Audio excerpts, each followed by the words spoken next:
बहुत सारे इलेक्ट्रोमोपैथिक डॉक्टर लगे हुए हैं और वो सारे इलेक्ट्रोमोपैथिक डॉक्टर्स केवल एक चीज सोचते हैं कि राम का सीता से क्या संबंध था। ठीक है, आज भी यही चीज चलती है दोस्तों।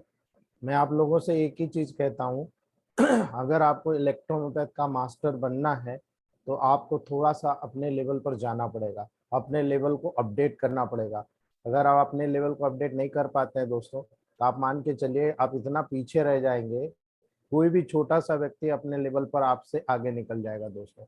आपको अगर अपने लेवल पर आगे बढ़ना है तो इलेक्ट्रोमोपैथ को विस्तार से समझना पड़ेगा दोस्तों, और उसके लिए आपको बेसिक साइंस पर जाना पड़ेगा।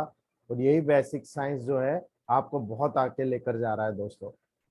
इसलिए मैं सिंपल सी बात आपको कहना चाहता हूँ कि मैं जिस टेक्निक से काम कर रहा हूँ वही टेक्निक आपको बताने की कोशिश कर रहा हूँ दोस्तों। इसलिए किसी बुक में क्या लिखा है मुझे नहीं मालूम, आप क्या सीखना चाहते हो मुझे वो भी नहीं मालूम, लेकिन मुझे ये मालूम है कि मैंने जो सीखा है वो मैं आपको बताने की कोशिश कर रहा हूँ दोस्तों। अगर यहाँ पर हम समझ रहे हैं इस चीज को तो आपको बहुत इजीली समझ में आएगा कि मैं आपको क्या समझाने की कोशिश कर रहा हूँ। जब इलेक्ट्रोमोपैथी के डायल्यूशन की बात आती है तो 3 प्रिपरेशन टेक्निक्स होती है दोस्तों। 3 तरीके से इलेक्ट्रोमोपैथी के डायल्यूशन का प्रिपेयर कर सकते हो और उसी के अकॉर्डिंग आप सारा प्रोग्राम तय करते हो कि आपको कैसे बनाना। कई लोग समय बचाने के लिए डायरेक्ट टेक्निक का उपयोग करते हैं, कई लोग डायल्यूशन टेक्निक का उपयोग करते हैं, कई लोग पोटेंसी की टेक्निक का उपयोग करते हैं दोस्तों। कई कंपनियां डायरेक्टली कहती है आप डायल्यूशन बनाओ पोटेंसी बेकार है, कई कंपनियां बोलती है पोटेंसी अच्छी है डायल्यूशन बेकार है। ठीक है, यानी एक दूसरे के टांग खींचने में लगे हुए हैं। कभी साइंस के लिए इलेक्ट्रोमोपैथ के लिए किसी ने काम नहीं किया। मैं सिंपल सा आपको कहता हूं इलेक्ट्रोमोपैथी के डायल्यूशन 3 टेक्निक से प्रिपेयर किए जाते हैं और तीनों टेक्निक का अपना अपना महत्व है। ठीक है, तीनों टेक्निक का अपना अपना महत्व है, तीनों टेक्निक 100% नहीं है। ठीक है, तीनों टेक्निक मिला के 100% है, ये चीज आपको समझने की जरूरत है दोस्तों। जब आप तीनों टेक्निक को देखते हो और 100% आपको जानने की कोशिश होती है, आपको क्लियर कट इंडिकेशन हो जाना चाहिए, ये हो जाना चाहिए कि हाँ हमारा साइंस परफेक्ट है, यहाँ पर 19 करना है, यहाँ पर डिस्केट्स में देना है, यहाँ पर डायल्यूशन को ग्लोबल्स में प्रिपेयर करके देना है, यहाँ पर डायल्यूशन डायरेक्ट देना है, यहाँ पर पोटेंटाइज मेडिसिन कहना है। ठीक है, तो यहाँ पर आपको देखने को मिलेगा। कपिल साहब ग्रुप में जाइए, टेलीग्राम ग्रुप में डाल चुका है ये सब। ठीक है, तो ये सारी प्रोसेस आपको वहां पर देखने को मिलेगी दोस्तों। तो जब आप टेबल प्रैक्टिस की बात करते हो तो आपको पता होना चाहिए कि डिस्टिल वाटर डायल्यूशन देंगे तो कहाँ काम करेगा, कितना समय चलेगा, क्या उसमें फंगस तो नहीं आ जाएगी। ठीक है, अभी एक उदाहरण देता हूँ, डॉक्टर शांता फ्रांसिस मैडम हमारे नाइट क्लास में जुड़ी हुई है। एक हमारी इलेक्ट्रोमोपैथ कंपनी के एक आई ड्रॉप का उपयोग किया गया था और उनकी आई साइट चली गई थी दोस्तों। बड़ी मुश्किल से हमने मेहनत करी और 1.5 से 2 महीने में उनकी आंखों को वापस लेकर आए। ठीक है, तो मैं आपको यही चीज समझाने की कोशिश कर रहा हूँ, मैं किसी कंपनी में ब्लेम नहीं कर रहा हूँ, मैं डिस्टिल वाटर पर ब्लेम कर रहा हूँ। जो डिस्टिल वाटर डायल्यूशन है उसका आप प्रयोग ज्यादा नहीं कर सकते, ज्यादा समय प्रिपेयर नहीं रख सकते। अगर आप हीटेड जगह पर रखोगे तो डेफिनेटली प्रॉब्लम आएगी। दूसरी बात, कई लोग मटके का पानी उपयोग कर लेते हैं, बहुत गलत है दोस्तों। ठीक है, आप पीएच लेवल जाओगे तो आपका पीएच लेवल 6 से 7 के बीच में होना चाहिए दोस्तों, जो डिस्टिल वाटर आप उपयोग कर रहे हो। इसीलिए डिस्टिल वाटर का डायल्यूशन बनाना है, कोई दिक्कत नहीं। आप मेडिसिन को डाइल्यूट कर रहे हो यानी घोल रहे हो, जैसे नींबू का शरबत बनाते हो ना, दूध की लस्सी बनाते हो ना, आप क्या कर रहे हो, पानी मिलाया दे दिया पेशेंट को। ठीक है, यही डायल्यूशन टेक्निक कहलाती है, यानी डिफ्यूजन के प्रोसेस के माध्यम से आप किसी भी मेडिसिन को किसी भी डिस्टिल वाटर में डाल दो, घुल जाएगा दोस्तों, उसे हम डायल्यूशन कहते हैं। जब आप distil water plus RS vehicle का प्रयोग, डीजल का प्रयोग करते हो, 700 ml आप डिस्टिल वाटर लो, 100 ml आपका आरएस लो, या प्योर आरएस ले लो आप, वो भी चलेगा। ठीक है, अगर आप रेक्टिफाइड स्प्रिट को डायल्यूशन कर बनाते हो तो वो एक बहुत अलग मीडियम है, और उस कंडीशन में आपको स्ट्रोक देना पड़ता है। स्ट्रोक इसलिए देना पड़ता है कि डिस्टिल वाटर में कभी भी आरएस घुलनशील नहीं होता। जब तक आप उसको स्ट्रोक नहीं दोगे, 105 स्ट्रोक देने के बाद डिस्टिल वाटर और रेक्टिफाइड स्पिरिट के जो मॉलिक्यूल्स होते हैं इक्वली मिक्सअप हो जाते हैं, और उनके मिक्सअप होने के कारण उनके बीच के मॉलिक्यूल्स के ऊपर फ्रिक्शन होता है, और फ्रिक्शन होने के कारण दोस्तों उसमें एनर्जी जनरेट होता है। ठीक है, और जितना भी आपने रेक्टिफाइड स्प्रिट में हाई पोटेंसीज बनाई 30, 100, 200, आपको डायरेक्टली नहीं देना है। अगर आप डायरेक्टली दोगे तो आप मेडिसिन का वेस्टेज करोगे दोस्तों। इमरजेंसी कंडीशन में आपको डायरेक्ट भी देना है, वो भी चलेगा, लेकिन जब आप मेडिकेटेड ग्लोब्यूल्स को बनाते हो, डाइल्यूशन के रूप में आप बनाते हो, तो कई बार हमको ऐसा लगता है जैसे आपने एंटी फीवर ड्रॉप बनाया, फीवर ड्रॉप आपने बनाया S10, A3, F1, Ver1, Y 10th dilution में बनाया, RS में बनाया आपने। ठीक है, आपने RS में बनाया, आप डायरेक्टली दोस्तों उसको ग्लोबल्स में प्रिपेयर करो, डिस्केट में प्रिपेयर करो। MMP ग्लोबल्स कैसे बनाते हैं, मैं आपको नेक्स्ट जो हमारा टॉपिक होगा वो MMP ग्लोबल्स का है। डायरेक्ट ग्लोबल कैसे बनाना, MMP ग्लोबल्स कैसे बनाना। जब हम यहाँ पर मेडिकेटेड डाइल्यूशन की बात कर रहे हैं दोस्तों, तो जो भी डाइल्यूशन आप प्रिपेयर कर रहे हो, मान लो किसी को वर्ड्स हो गया, आपने A2C4N1G देना है, ठीक है, 200 डाइल्यूशन में, आप इक्वली सबको मिक्स करके बेस बना लो, बेस बनाकर ग्लोबल्स में प्रिपेयर कर लो। आप अगर लंबे समय तक और जेन्युइन रिजल्ट चाहते हो, MMP बनाओ। अगर तुरंत रिजल्ट चाहते हो, मतलब तुरंत मेडिसिन देना, ग्लोबल्स में प्रिपेयर करके मेडिसिन दे दो दोस्तों। ये डिपेंड करता है आपको मेडिसिन कैसे प्रिपेयर करना। तो दोस्तों सबसे पहले हम शुरुआत करते हैं इलेक्ट्रोहोम्योपैथ की। इलेक्ट्रोहोम्योपैथ में अलग अलग स्ट्रेन के डाइल्यूशन बनाए जाते हैं, जो हर कंपनी के अकॉर्डिंग होते हैं। जो कंपनी आपको जो मेडिसिन दे रही है, उस कंपनी के स्ट्रेंथ के अकॉर्डिंग आप डाइल्यूशन को तैयार करते हो दोस्तों। डिसीज को क्यूर करने के लिए जितनी लोकलाइज डिसीज है, जितनी जनरलाइज डिसीज है, उसी के अकॉर्डिंग पे बेस बनता है कि आपको वहां पर कौन से डाइल्यूशन का प्रयोग करना है। प्रत्येक कंपनी का स्पेसिफिकेशंस, चाहे कोई भी कंपनी का आप नाम ले लीजिए जिसका आप मेडिसिन यूज करते हो, उसका स्पेसिफिकेशंस या स्पेसिफिक टिंचर जो होता है, उसके बनाने का जो तरीका होता है ना, बहुत अलग अलग होता है दोस्तों। कोई भी व्यक्ति इसी कारण से इलेक्ट्रोहोम्योपैथ को मान्यता नहीं दिला पा रहा है कि इलेक्ट्रोहोम्योपैथ का स्पेसिफिकेशंस आप कैसे प्रिपेयर कर रहे हो दोस्तों। ठीक है, और उसका डाइल्यूशन आप अलग अलग कैसे बना रहे हो, ये आप वहां पर प्रिपेयर नहीं कर पा रहे हो। कुछ डॉक्टर कहते हैं केवल आप D4, D5, D6 में प्रैक्टिस करिए, आपको सारे रिजल्ट मिल जाएंगे दोस्तों। ठीक है, मुझे समझ में नहीं आया ये चीज। ठीक है, डॉक्टर्स कहते हैं, कुछ फार्मेसिस्ट कहती है केवल D4, D5, D6 में आप प्रैक्टिस करिए, इसके अलावा कुछ भी नहीं है। ठीक है, कुछ डॉक्टर कहते हैं लोअर से हायर डाइल्यूशन की तरफ जाइए आप दोस्तों, यानी आपको first dilution, second, third dilution से लगाकर 1000, 5000, 10,000 डाइल्यूशन तक जाइए दोस्तों। और हमेशा ये अलग अलग रेशियो से डाइल्यूशन बनाते हैं, कभी 19 से बनाते हैं, कभी 147 से बनाते हैं, कभी 199 से बना लेते हैं दोस्तों। कभी कोई और नया नया डॉक्टर्स आते जा रहे हैं, नए नए साइंस को पैदा करते जा रहे हैं। कोई कहता है 2:24 के रेशियो से बनाओ, कोई कहता है 6:3 के रेशियो से बनाओ। ठीक है, लेकिन आप जिस कंपनी के मेडिसिन यूज कर रहे हैं, उस कंपनी की मेडिसिन को डाइल्यूशन बनाने की टेक्निक उसी के अकॉर्डिंग आपको करना पड़ेगा। यानी आपको पता नहीं है कि मेडिसिन का डाइल्यूशन इन्होंने किस रेशियो में प्रिपेयर किया, आपको पता करना पड़ेगा, आपको पूछना पड़ेगा वहां पर कि भाई आप ये जो डाइल्यूशन बना रहे हो, ये बताइए हम किस डाइल्यूशन में यूज करें, 19 में, 147 में। मेरे कहने से नहीं चलेगा। आपकी कंपनी क्या आपको प्रोडक्ट दे रही है, आप उससे पूछिए कि आप 19 यूज कर रहे हैं या 147 यूज कर रहे हैं। प्रवीण सर, आप वीडियो म्यूट कर लीजिए please, video is not allowed. ठीक है, तो यहाँ पर जब टेक्निक का प्रयोग किया जाता है तो ये आपके अकॉर्डिंग होता है दोस्तों। लेकिन मैं कुछ चीजें यहाँ पर आपको पॉजिटिव नेगेटिव दोनों चीजें बताना चाहता हूं। कई कंपनी आपको D3 प्रोवाइड करती है, कई कंपनियां आपको दोस्तों क्रूड एसेंस प्रोवाइड करती है। ठीक है, दोनों अपने अपने जगह सही है दोस्तों, लेकिन हमारे साथ कहां पर मिस्टेक होती है ये आपको समझने की जरूरत है दोस्तों। जब आप डिसीज को 3 स्टेट में डिवाइड कर रहे हो, एक्यूट, सब एक्यूट और क्रॉनिक, तो दोस्तों जो कंपनियां हमें D3 प्रोवाइड कर रही है और कहती है कि आप डाइल्यूशन टेक्निक से प्रयोग करिए, तो एक्यूट के लेवल पर हमारा हाथ काट देती है। यानी आप एक्यूट के लेवल पर काम नहीं कर सकते, आप D3 के बाद जितना भी करोगे सब क्रॉनिक लेवल पर काम करेगा। ऐसा मैं क्यों कह रहा हूं दोस्तों, आप इस चीज को बेसिकली सबसे स्टार्टिंग पॉइंट से मैं आपको समझा दूंगा तो आपको समझ में आएगा दोस्तों। जब आप किसी पोटेंटाइज, चलिए पहले मैं ये बता देता हूं, फिर आपको ये समझाता हूं कि क्यों मैंने ऐसा कहा। दोस्तों आप जब कंपनी की बात करते हो तो होम्योपैथ कंपनी का सारा फॉलोअप किया जाता है। डेसिमल स्केल होम्योपैथ का है दोस्तों, ठीक है।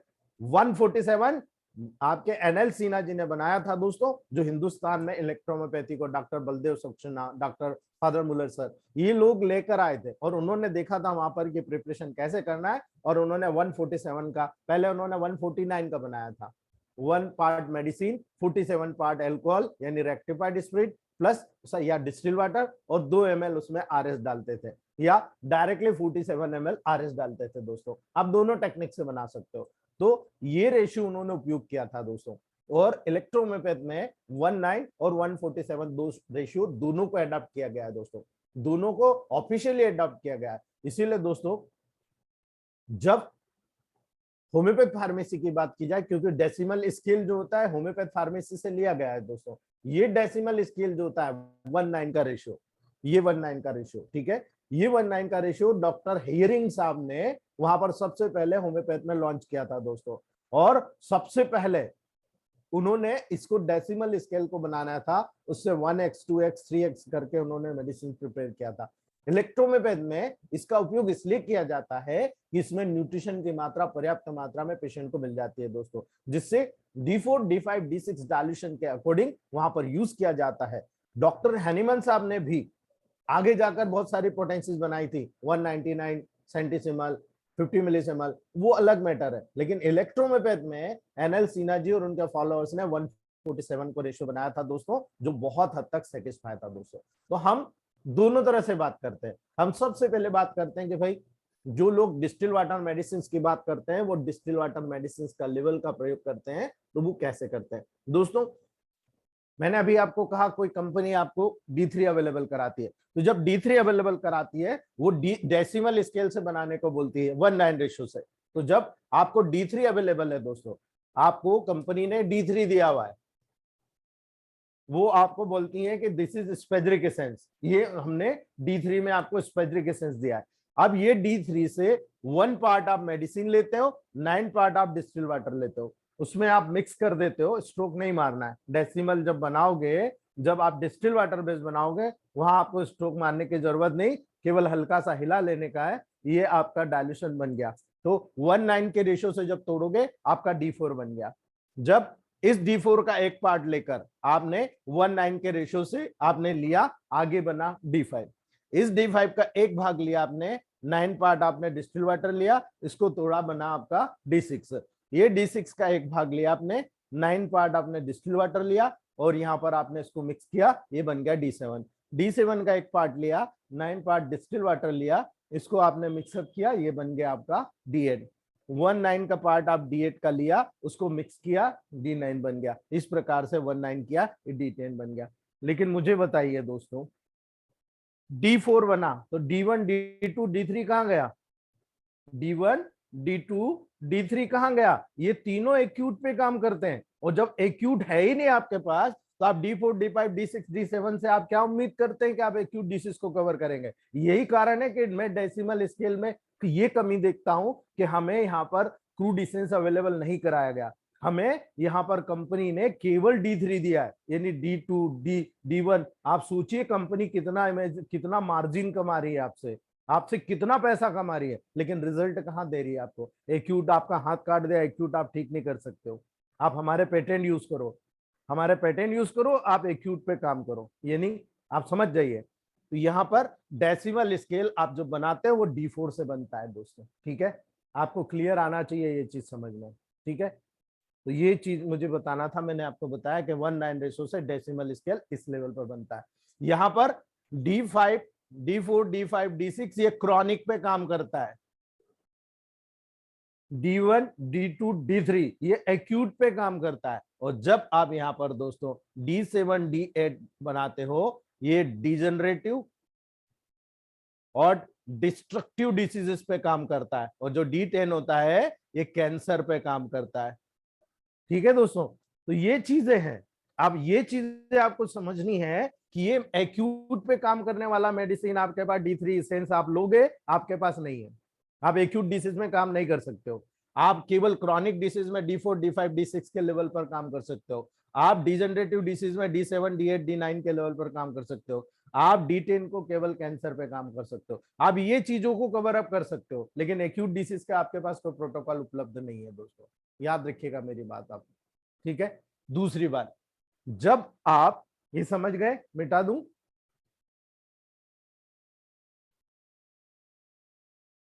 जब आप क्रूड इसेंस लाते हो, तो क्रूड इसेंस जब आता है दोस्तों, यहां पर आपने D1, D2 और D3 बनाया। ठीक है, आपने इस क्रूड इसेंस का 1 ml लिया, 9 ml आपने RS लिया, आपने इसको पोटेंटाइज किया, 105 स्ट्रोक दिया आपने, ये आपका बन गया D1। इस D1 का 1 पार्ट लिया, 9 पार्ट आपने RS लिया, 105 स्ट्रोक दिए, ये आपका बन गया D2। इस D2 का 1 पार्ट लिया, 9 पार्ट RS का लिया, 105 स्ट्रोक दिया, ये आपका बन गया D3। यानी आपके पास D1, D2, D3 तीनों चीज अवेलेबल है। ठीक है, ये एक्यूट में बहुत अच्छा काम करता है। किसी भी एक्यूट डिसीज को इमीडिएट कंट्रोल करने में D1, D2, D3 का बहुत बड़ा काम है। जब आपके पास इमरजेंसी केस होता है तो यहां पर भी हम 3 कंडीशन क्रिएट करते हैं, वो मैं आगे बताऊंगा दोस्तों कैसे। जब एक्यूट कंडीशन यहां आती है तो D1, D2 और D3 का बहुत बड़ा रोल आपको देखने को मिलेगा। उम्मीद है आपको ये चीज समझ में आई होगी, इसीलिए मैं कह रहा हूं आप क्रूड इसेंस बुलाइए। आप वहां पर D3 के लेवल से अगर बुलाते हैं कोई दिक्कत नहीं, आपके पास है, आप उसको क्रॉनिक डिसीज पे काम करिए उसका, मैं उसको भी अन्यथा नहीं बोलता हूं। ठीक है, उनकी थ्योरी है कंपनी के, तो वो D3 से जो आपको दे रहे हैं आप उसको क्रॉनिक पे काम करवाइए, बहुत अच्छे रिजल्ट आपको देखने को मिलेंगे। लेकिन एक्यूट के लिए नहीं है, एक्यूट के लिए आपको क्रूड इसेंस बुलाना पड़ेगा, D1, D2, D3 आपको बनाना पड़ेगा और उसी के अकॉर्डिंग आपको मेडिसिन प्रिपेयर करना पड़ेगी दोस्तों, याद रखिएगा। ठीक है, नेक्स्ट बात करते हैं दोस्तों। इसीलिए जब आप हर डॉक्टर की, हर कंपनी की थ्योरी पे जाएंगे तो वो एक अलग थ्योरी लेकर आती है, और इसी अलग थ्योरी की वजह से हमें मान्यता नहीं मिल पा रही है दोस्तों। हर हर थ्योरी, हम कहते हैं आप हर थ्योरी को अपनाएं, मैं वही काम करता हूं, मैं कमियां भी गिनाता हूं और अच्छाइयां भी बताता हूं। अब आपको डिसाइड करना है कि कहाँ। मैं टेबल प्रैक्टिस की बात करूं तो मैं टेबल प्रैक्टिस में 1:9 का रेशियो भी फॉलो करता हूं, 147 का भी फॉलो करता हूं, दोनों रेशियो को इक्वली डिस्टिल वाटर और RS बेस भी यूज करता हूं दोस्तों। इसीलिए मैं बता रहा हूं कहां पर इनको यूज करना है, कैसे यूज करना है, वो टाइम टाइम पर मैं आपको बहुत अच्छे से गाइड करते आ रहा हूं दोस्तों, कैसे काम करना, कैसे नहीं काम करना। अगर आप किसी का सर्दी हो गई या किसी को बहुत ज्यादा हेडेक हो रहा है, अगर आप डिस्टिल वाटर बेस स्मेल करने को दोगे ना, सालों लग जाएंगे, वो ठीक नहीं होगा। ठीक है, लेकिन अगर वही RS बेस आप बना कर देंगे, ये मैं कंक्लूजन बता रहा हूँ कि कहाँ डिस्टिल वाटर बेस अच्छा काम करेगा, कहाँ RS बेस अच्छा काम करेगा। जहां पर आपने W को D4 में RS में बनाकर स्मेल कराने को दे दिया, 5 मिनट बाद पेशेंट बोलता है साहब मेरा तो हेडेक बंद हो गया। ठीक है, आप क्या चाहते हो ये आपके ऊपर डिपेंड करता है, क्वेश्चन मार्क है यहाँ पर। इसलिए मैं किसी कंपनी की बुराई नहीं कर रहा हूं, मैं केवल ये बताने की कोशिश कर रहा हूं कुछ जगह पर डिस्टिल वाटर अमेजिंग है और कुछ जगह पर RS बहुत अमेजिंग काम करेगा, RS मिक्स मेडिसिन बहुत अमेजिंग काम करेगी दोस्तों। इसीलिए कई लेडीजें होती है RS बेस्ड मेडिसिन नहीं लेती है, लेकर वॉमिटिंग कर देती है। कई जेंट्स होते हैं नहीं लेते हैं, वॉमिटिंग कर देते हैं। जैन लोग होते हैं उनको अल्कोहल अलाउड नहीं होता, तो वहां पर आप डिस्टिल वाटर, मैं इसीलिए कह रहा हूं सब में अच्छाइयां भी है, सब में बुराइयां भी है दोस्तों। इसीलिए याद रखिएगा जब आप टेबल प्रैक्टिस करते हो, पेशेंट के अकॉर्डिंग आपको मेडिसिन प्रिपेयर करना है और पेशेंट के अकॉर्डिंग ही मेडिसिन देना है दोस्तों।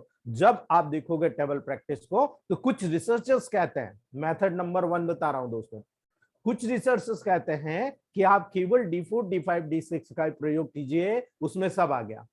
D4, D5 और D6 इसमें सब आ गया, यानी यही 1:9 रेशियो दोस्तों। ठीक है, D3, D4 sorry D4, D5, D6 इसमें आप सब डिसीज को क्योर कर सकते हो।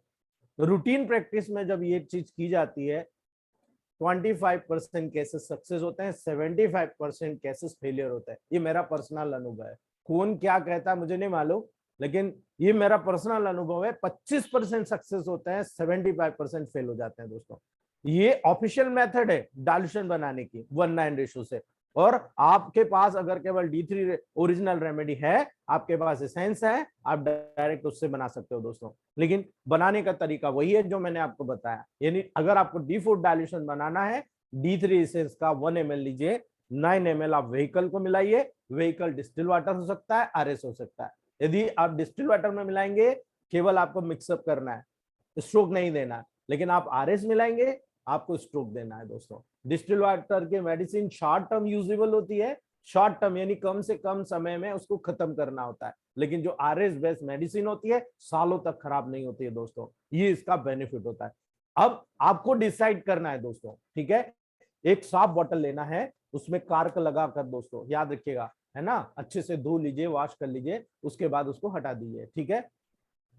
जब आप मेडिसिन प्रिपेयर करते हो, अगर आप डिस्टिल वाटर बेस बना रहे हो D4, ठीक है, आप D4, हम आरएस की भी बात करते हैं, डिस्टिल वाटर की भी करते हैं। मान लो आपके पास D3 आरएस बेस है तो, और अगर आपके पास डिस्टिल वाटर बेस हो तो आप डायरेक्ट 1:9 के रेशियो से मेडिसिन ले लीजिए, ठीक है। आप 3 ml मेडिसिन लीजिए, 27 ml डिस्टिल वाटर लीजिए, अच्छे से मिक्स कर लीजिए, ये आपका D4 तैयार हो गया दोस्तों, ठीक है। इसी प्रकार अगर आरएस में बनाएंगे आप, या डीजल मिला करके बनाएंगे, तो एक 3 ml आप मेडिसिन लीजिए, 27 ml आप वहां पर आरएस बेस या प्योर आरएस बेस या distil water RS base mix करके बनाइए, और उसको 105 डाउनवर्ड स्ट्रोक दीजिए, ये आपका वहां पर D4 तैयार हो जाएगा दोस्तों, ठीक है। जब भी याद रखिएगा, आरएस मिलाया मतलब आपको स्ट्रोक देना, अन्यथा डिस्टिल वाटर और आरएस कभी मिक्सअप नहीं होंगे जब तक उनके बीच में मॉलिक्यूल्स मिक्स नहीं होंगे, और मॉलिक्यूल तब मिक्स होंगे जब उनके बीच में फ्रिक्शन होगा, रगड़ होगी, ठीक है। इसीलिए वहां पर आपको ये प्रैक्टिकल यूज करना पड़ेगा, और जब 105 स्ट्रोक दोगे तो वो मिक्सअप हो जाएगा दोस्तों, ये बनता है D4, ठीक है। दूसरा होता है D5 डायल्यूशन दोस्तों। इसी D4 का जो आपने बनाया, आपने 3 ml लिया, 27 ml वहां पर आपने डिस्टिल वाटर लिया, उसको अच्छे से मिक्सअप कर लिया, ठीक है, ये आपका D5 तैयार हो गया।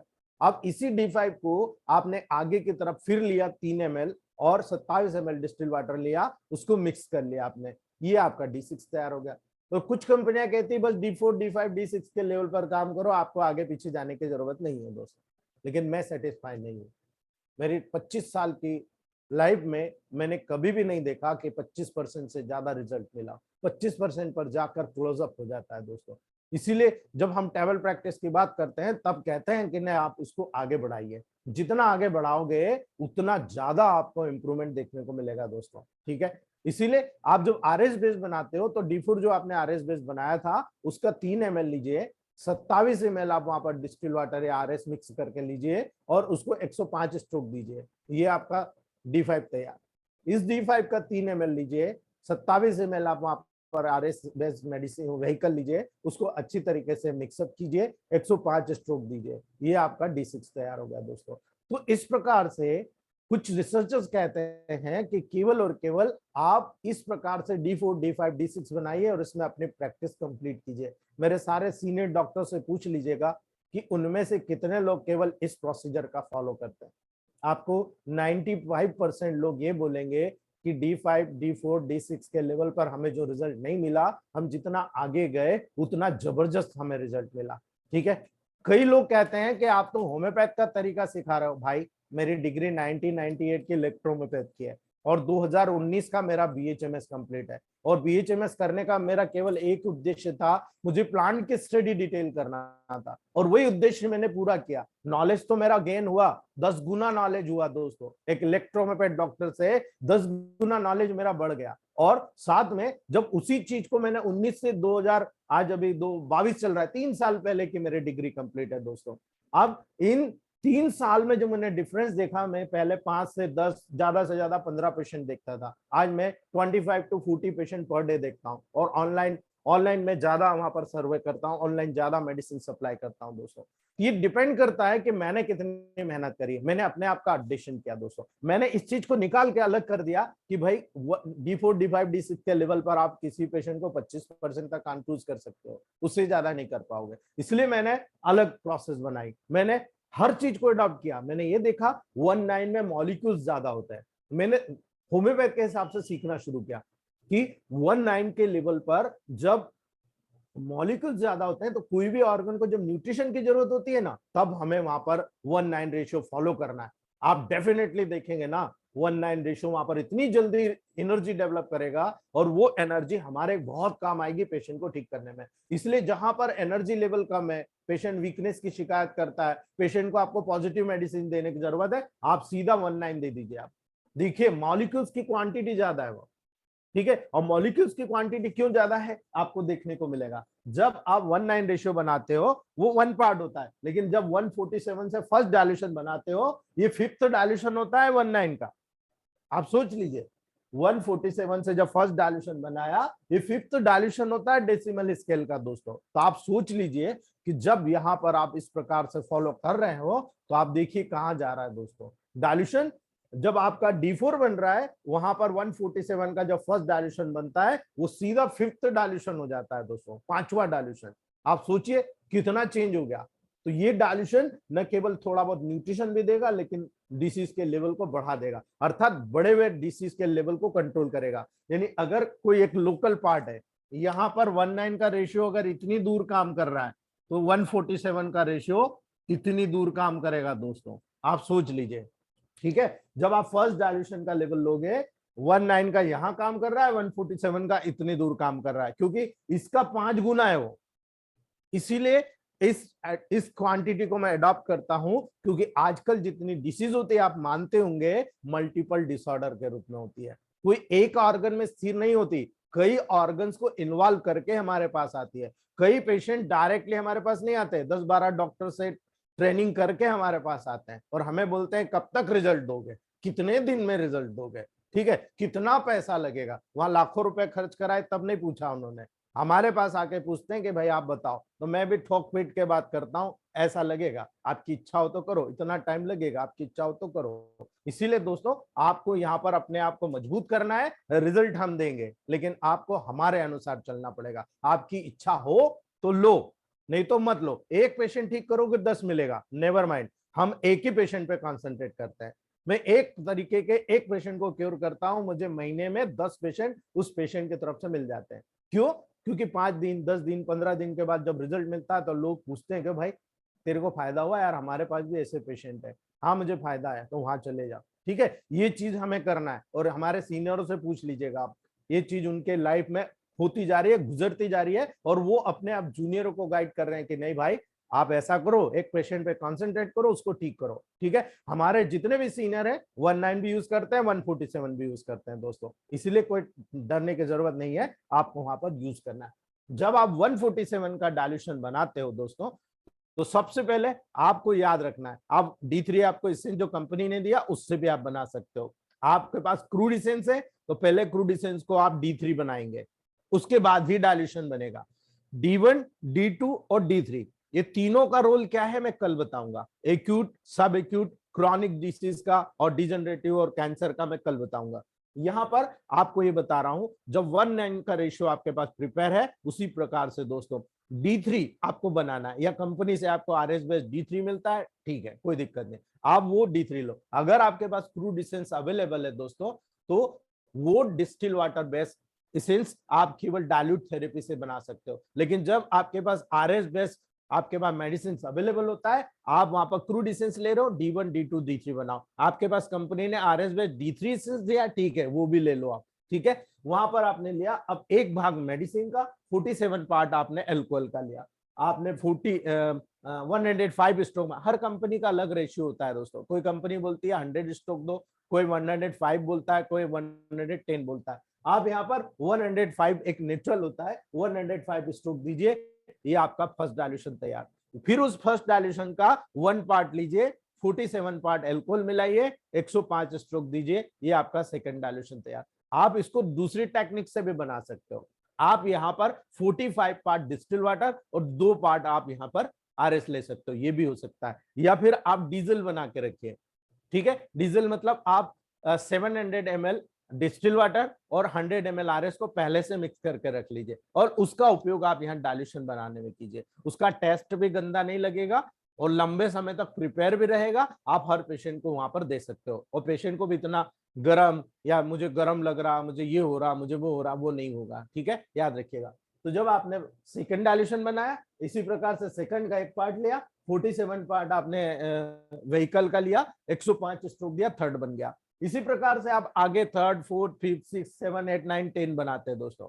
और 10th डायल्यूशन बनाने के बाद में मॉलिक्यूल्स मेडिसिन का खत्म हो जाएगा। वो मॉलिक्यूल्स कभी भी 11th डायल्यूशन में आप प्रूफ नहीं कर सकते, यानी 10th डायल्यूशन तक ही मेडिसिन अवेलेबल रहेगी। उसके बाद जो भी चीज जाएगी वो फ्रिक्शन के रूप में उत्पन्न, रगड़ के रूप में उत्पन्न, उसमें जो एनर्जी होगी वो एनर्जी ही ट्रांसफर होगी। यानी आप किसी भी एनर्जी को डिस्ट्रक्ट नहीं कर सकते, तोड़ नहीं कर सकते, उसको आप ट्रांसफर कर सकते हो, और यही एनर्जी को ट्रांसफर करने के प्रोसेस को पोटेंटाइजेशन कहा जाता है। इसीलिए जब आप पोटेंटाइजेशन करते हो, पोटेंसी की बात करते हो, पोटेंसी में केवल और केवल एनर्जी जाती है, केवल एनर्जी। आप मॉलिक्यूल्स को केवल 10th डायल्यूशन तक प्रूव कर सकते हो, यानी कोई भी लेवल में कोई भी मेडिसिन को आप केवल और केवल 10th डायल्यूशन तक प्रूव कर सकते हो। उसके आगे आपको किसी भी प्रकार के डायल्यूशन में आपको मेडिसिन का मॉलिक्यूल्स नहीं मिलेगा दोस्तों, ठीक है। केवल और केवल डायल्यूट मेडिसिन वहां पर एनर्जी के रूप में जाएगी, और वही एनर्जी आप ट्रांसफर कर रहे हो, ठीक है। इसके अलावा आपको कुछ नहीं मिलेगा, और यही एनर्जी बॉडी के लेवल पर जनरेशन पैदा करती है, सारे रीजनरेशन करेक्ट कर देती है।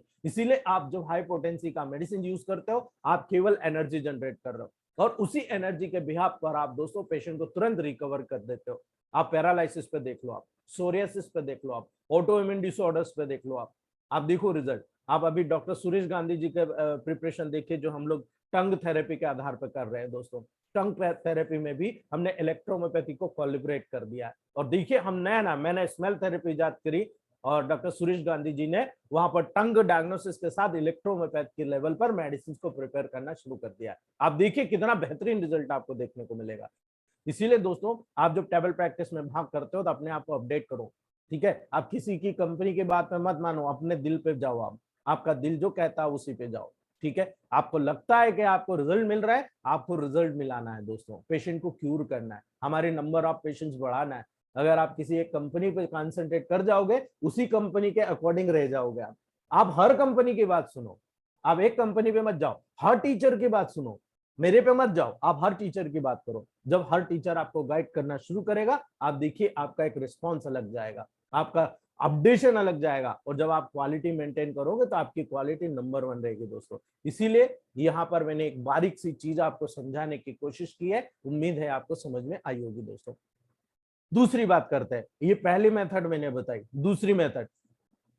कुछ रिसर्चर्स कहते हैं कि यदि हमको तुरंत डायल्यूशन बनाना है तो क्या करेंगे हम दोस्तों, ठीक है। आसानी से रूटीन प्रैक्टिस में अगर हम डायल्यूशन बना ले तो हम डायरेक्ट टेक्निक बनाए, और ज्यादातर जो इलेक्ट्रोहोम्योपैथ डॉक्टर इसी को फॉलो करते हैं, किंतु ये अनऑफिशियल मेथड है दोस्तों। इसको कभी भी अनऑफिशियल ही कहा जाएगा, कभी भी ऑफिशियल नहीं कहा जाएगा, यानी कुछ में रिजल्ट मिलेगा, कुछ में नहीं मिलेगा। इसलिए आपके ऊपर मैं छोड़ता हूं, आपको यूज करना है आप यूज कर सकते हो दोस्तों। ये इसलिए कहा जाता है, ये भी एक सिस्टमेटिक प्रोसेस नहीं है, ठीक है। ये एक सिस्टमेटिक प्रोसेस नहीं है। इसमें 30 ml के बॉटल में 30 ml डिस्टिल वाटर लेकर उसमें 30 ड्रॉप D3 से डाला जाएगा, तो ये मानते हैं कि ये D4 तैयार हो गया, ठीक है। अनऑफिशियल मेथड है दोस्तों, याद रखिएगा। इसी प्रकार से 30 ml में यदि आप D3 से 20 ड्रॉप डाल देते हैं, तो ये डेफिनेटली ये D5 तैयार हो गया दोस्तों, ठीक है। इसे D5 डायल्यूशन कहते हैं। इसी प्रकार से 30 ml की बॉटल लेकर उसमें 30 ml डिस्टिल वाटर लेकर उसमें 10 ड्रॉप डाल देते हैं, तो ये D6 कहते हैं दोस्तों। ये डायरेक्टली अनऑफिशियल मेथड है दोस्तों। अब कुछ लोग इसमें कंसिडरेशन है, कुछ लोग इसमें ऐसा करते हैं कि हर मेडिसिन के 30-30 ड्रॉप डालो, हर मेडिसिन के। आप सोचो कितना पॉजिटिव हो गया, ठीक है। तो ये वहां पर D4 कहलाया। हर मेडिसिन के 20-20 ड्रॉप डालो, देखो कितना हो गया। मान लो आप 3 मेडिसिन है तो 60 ड्रॉप हो गया दोस्तों, ठीक है। मतलब 1 ml में 20 ड्रॉप, तो 60 ml में 3 ड्रॉप, ठीक है। और अगर आप कहते हो नहीं साहब एक काम करो 10-10 ड्रॉप ईच मेडिसिन डाल दो, आपने 3 मेडिसिन डाला, आपने 30 ड्रॉप डाल दिया, ये थर्ड डायल्यूशन हो गया। सिंपल सी बात, ठीक है। तो आप जो कंसिडरेशन करते हो इसके अकॉर्डिंग, तो आप देखिए 3 मेडिसिन में 90 ड्रॉप डाल रहे हो, ये आपका D4 हो रहा है। आप 3 मेडिसिन में 60 ड्रॉप डाल रहे हो, ये आपका D5 हो रहा है। आप 3 मेडिसिन में 30 ड्रॉप डाल रहे हो, ये आपका D6 तैयार हो रहा है दोस्तों। D4 D5 और D6, ठीक है। आप इस तरह से डायरेक्ट मेथड का उपयोग करते हो। कई डॉक्टर्स कहते हैं नहीं साहब हमें ऐसा नहीं करना, हमें ऐसा करना है, ठीक है। 3 मेडिसिन का 30-30 ड्रॉप न डालकर 30 ml में 30 ड्रॉप डालें, और 30 ड्रॉप में सारी मेडिसिन का मिक्स कर लें, यानी 10-10 ड्रॉप तीनों मेडिसिन के डाल दें। दूसरे डॉक्टर्स कहते हैं नहीं साहब D5 में एक काम करो, 30 ml में आपको टोटल 20 ड्रॉप ईच डालना है। तो नहीं, 20 ड्रॉप ईच नहीं, आप टोटल मेडिसिन का 20 ड्रॉप डाल लो। तो ये कंफ्यूजन चला आ रहा है, और इसी कारण से दोस्तों इसको अनऑफिशियल मेथड कहा जाता है, लेकिन कुछ हद तक ये सक्सेस भी है दोस्तों।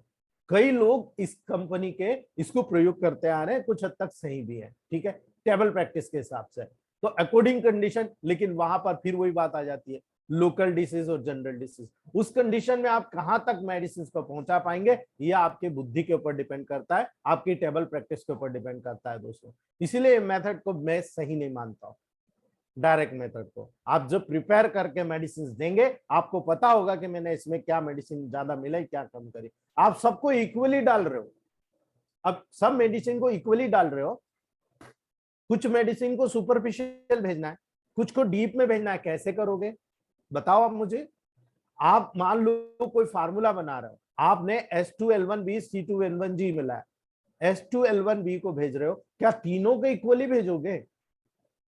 ठीक है, आपको ये ध्यान रखना है। कई बार ऐसा होता है इक्वली काम कर जाता है, लेकिन कई बार ऐसा होता है कि वहां पर H2 को ज्यादा क्वांटिटी में, B की ज्यादा क्वांटिटी में देना पड़ता है, L1 को कम देना पड़ता है। क्यों? क्योंकि H2 और B को सुपरफिशियल ऑर्गन के रूप में काम कराना है, लेकिन डीप में सफाई करना है, तो L1 को आपको नेगेटिव करना पड़ेगा जब डीप में सफाई होगी दोस्तों। ठीक है, ये बहुत सारी कंसिडरेशन है जो आगे वन बाय वन बताऊंगा, जहां पर ये प्रोसेस थोड़ी सी गड़बड़ मुझे लगती है, यानी वहां पर कहीं ना कहीं कमी हमको देखने को मिलती है दोस्तों। तीसरी मेथड, कुछ रिसर्चर्स कहते हैं कि हमें रूटीन प्रैक्टिस में लोअर डाइल्यूशन से हायर डाइल्यूशन का प्रयोग करना चाहिए, लोअर डाइल्यूशन से हायर डाइल्यूशन का प्रयोग करना चाहिए। और NL Sinha ji, father Muller sir, ये लोग सब इसको, बलदेव सक्सेना सर, आप देखेंगे सब इसी को वहां पर प्रूव करते थे, इसी मेडिसिन को यूज करते थे। ये एक्सेप्टेबल है और ऑफिशियल मेथड है दोस्तों, ये एक्सेप्टेबल है और ऑफिशियल मेथड है, वास्तव में आपके फार्माकोपिया में दर्ज है दोस्तों। इसीलिए डाइल्यूशन बनाने के लिए आपके पास D3 का ओरिजिनल स्पेजरिक रेमेडी, या आपका जो स्पेजरिक एसेंस, क्रूड एसेंस है, उससे बना हुआ D3 आपके पास अवेलेबल होना चाहिए दोस्तों। आप चाहें 19 से 1000 10,000 तक चले जाएं, या आप 147 से 1000 से 10,000 चले जाएं दोस्तों, वहां पर आपको देखने को मिलेगा ब्रिलियंट रिजल्ट। लेकिन जितने भी टेबल प्रैक्टिस में मैंने देखा है दोस्तों, वहां पर ज्यादातर लोग वहां पर 19 या 147 दोनों का प्रयोग करते हैं दोस्तों, दोनों का वहां पर व्हीकल बनाते जाते हैं। तो मैंने आपको पूरी प्रोसेस समझा दी, यहाँ समझाने की जरूरत है क्या? आप इसी प्रोसेस से 19 से जो बना रहे हो, यानी 1 part of medicine 9 part of vehicle, हम इसको दूसरे रूप में लेते हैं, क्योंकि हम 10 ml नहीं बनाएंगे, हम 30 ml बनाएंगे। 3 ml मेडिसिन, 27 ml आप वहां पर डिस्टिल वाटर लेते हैं, उसको मिक्सअप करते हैं, ये आपका D4 तैयार हो गया। इस प्रकार से आप इसको आगे कंट्रीब्यूट करते चले जाते हैं, यानी आपने एक 100 ml के बॉटल में वहां पर 30 ml लिया, यानी आपने 3 ml मेडिसिन और 27 ml आपने डिस्टिल वाटर लिया, उसको मिक्स कर लिया, ये आपका तैयार हो गया दोस्तों D4। ठीक है, इसी प्रकार से आप जब वहां पर RS बेस्ड मेडिसिन यूज करते हो दोस्तों, तो वहां पर आप जब इस प्रकार के मेडिसिन को प्रिपेयर करोगे, आप 19 की जगह 147 करोगे, तो 1 part of medicine and 47 part of आपका अल्कोहल, या 40 पार्ट ऑफ डिस्टिल वाटर, या वही डीजल बना लीजिए आप, सबसे बढ़िया तरीका। 700 ml distil water, 100 ml alcohol मिला लिया, RS रेक्टिफाइड स्पिरिट मिक्स करके रख लिया, और उसका आपने 47 पार्ट लिया, आपने 105 स्ट्रोक दिए, ये आपका RS बेस या व्हीकल बेस आपका स्पेजरिक एसेंस से बना हुआ डाइल्यूशन, फर्स्ट डाइल्यूशन तैयार हो गया दोस्तों। इसी प्रकार से आप इसको कंटिन्यू कर सकते हो, और कंटिन्यू करते करते अपनी मेडिसिन को प्रिपेयर कर सकते हो।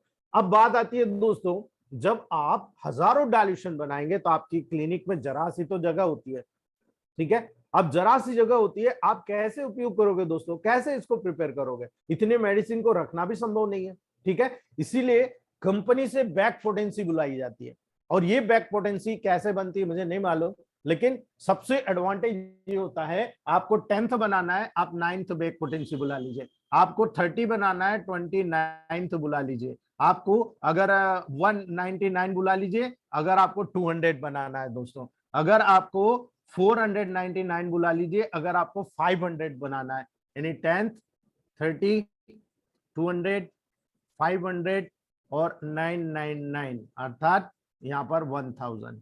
ठीक है, तो ये बैक पोटेंसी बुला लीजिए, आप 147 से खुद बना लीजिए, क्या दिक्कत है, हमें ज्यादा सामान की जरूरत नहीं पड़ेगी। यही कारण है कि बैक पोटेंसी बुलाना सबसे बढ़िया चीज है। मैंने भंडार बना लिया, मैंने अपने लेवल पर बनाया 30 डायल्यूशन तक, और मैंने यूज किया है, सेम रिजल्ट आ रहे हैं। तो फिर इतनी मेहनत, 29 डायल्यूशन बनाने की मेहनत, स्ट्रोक मारना, हाथ दुखाना, ये करने की जरूरत क्या है दोस्तों? आप डायरेक्ट यूज कीजिए, ठीक है। ये मेरा सजेशन है पर्सनल, मैं किसी को आउटलुक नहीं कर रहा हूं दोस्तों, मैं यूज करता हूं इसीलिए आपको कह रहा हूं। आप चाहें तो डायरेक्ट बनी बनी पोटेंसी मिलती है 30, 100, 200, जो भी पोटेंसी चाहिए आप हेमको की ले लीजिए। आप कानपुर से एनएल सिन्हा जी के, वीबी सिन्हा जी के यहाँ से, दीपक सिन्हा जी से ले लीजिए, आप कहीं से भी ले लीजिए। AK सिंह सर से भी आप अगर कहेंगे कि मुझे बनी बनाई ही दे दो, तो आप बनी बनाई भी ले देंगे दोस्तों, कोई दिक्कत नहीं है, आप बना सकते हो। लेकिन उसमें कॉस्ट ज्यादा होती है, ठीक है, कॉस्ट ज्यादा होती है। लेकिन याद रखिएगा, हम हाथ से बनाते हैं और वो मशीन से बनाते हैं, डेफिनेटली डिफरेंस नजर आएगा, ठीक है। आप जब पोटेंटाइल बनी बनाई लोगे, उसके रिजल्ट आपको अलग देखने को मिलेंगे, फास्ट देखने को मिलेंगे दोस्तों। लेकिन उसी के 19-20 में आप जब हाथ में बनाते हो तो आपको वैसे ही रिजल्ट मिलेंगे, थोड़ा सा कम ज्यादा हो सकते हैं। अगर आपने थोड़ा बहुत मेडिसिन कम ज्यादा यूज किया तो रिजल्ट भी आपको कम ज्यादा ही मिलेगा दोस्तों। इसीलिए आपको यहाँ पर ध्यान रखना है कि ये डायल्यूशन थेरेपी इस तरह से डायल्यूशन के रूप में प्रिपेयर की जाती है, और ये डायल्यूशन थेरेपी आगे जब जाती है तो आपको याद रखना है इसका प्रिपरेशन टेक्निक भी ऐसा ही होना चाहिए दोस्तों। आप चाहो खुद बनाओ, कोई दिक्कत नहीं, 10th तक तो आपको खुद बनाना चाहिए, मैं ऐसा मानता हूं, क्योंकि 10th तक कई केसेस आते हैं जिनमें आपको टेबल प्रैक्टिस को यूज करना है और उसी के अकॉर्डिंग वहां पर आपको मेडिसिन देना है। क्यों? क्योंकि हमारी मेडिसिन में भी डायल्यूशन में पॉजिटिव, न्यूट्रल और नेगेटिव डायल्यूशन माने जाते हैं, और उसी के बिहाफ पर आप डायल्यूशन थेरेपी को उपयोग करते हो, मेडिसिनल अप्रोच को उपयोग करते हो दोस्तों। इसीलिए याद रखना है, आप जब इन्हीं डायल्यूशन को 19 से बनाते हो तो 19 से आपको 10th तक बनाना है, 147 से बनाते हो तो 147 से 10th तक बनाना है। बाकी का आपके ऊपर छोड़ता हूं, आप बैक पोटेंसी बनानी है, आप बैक पोटेंसी बुला लीजिए, आप बना लीजिए। रिजल्ट पूछना आप सीनियर डॉक्टरों से पूछ सकते हो, वो बता देंगे कि आपको रिजल्ट कितना अथेंटिक मिल रहा है दोस्तों, ठीक है। हम लोग जो चीज अथेंटिसिटी के रूप में आती है उसी को बोलते हैं, बाकी का बकवास हम नहीं करते। हम लोग रिजल्ट ले रहे हैं तो बोल रहे हैं। अगर आपको कुछ चीज नजर आ रही है कॉम्प्लिकेशन, आप मुझसे बात कीजिए, आंखों में आंखें डाल के बात कीजिए, आंखों में आंखों डालकर मैं आपको जवाब दूंगा दोस्तों। कोई भी इधर उधर मुंह नहीं छुपाऊंगा, क्योंकि जो चीज मैंने यूज किया है मैं अपने सभी साथियों को बता रहा हूं, अपने फैमिली मेंबर को बता रहा हूं, आप इस तरह से यूज कीजिए। और हम डेली नया नया गाइडेंस करते जा रहे हैं दोस्तों, और यही रिजल्ट हमें टेबल प्रैक्टिस में देखने को मिल रहा है।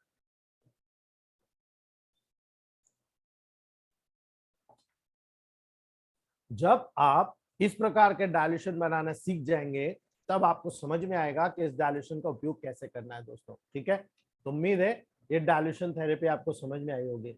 एक और मेथड होती है, मेथड नंबर 4 दोस्तों।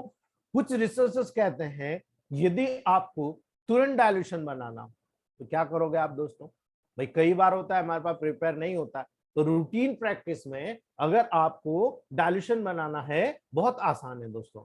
इस प्रकार के मेथड आसानी से डायल्यूशन बनाने के प्रोसेस है, जिसे आप जरूरत जब पड़ती है दोस्तों, ठीक है।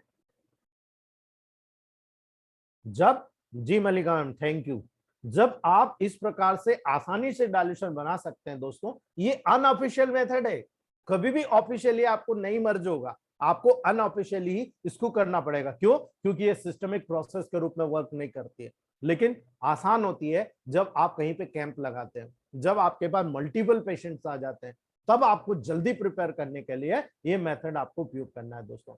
एक 30 ml के बॉटल में 27 ml डिस्टिल वाटर लेकर उसमें आप जब 60 ड्रॉप डालते हो दोस्तों, याद रखिएगा D3 की 60 ड्रॉप डालते हो, आप मानोगे ये लोअर डायल्यूशन हो गया। यानी ये वो टेक्निक है जो कुछ डॉक्टर कहते हैं आप ले लो 30 ml, इतने इतने इतनी ड्रॉप आप डाल लो, वो डायरेक्ट प्रोसेस होती है, लेकिन अनऑफिशियल मेथड है दोस्तों।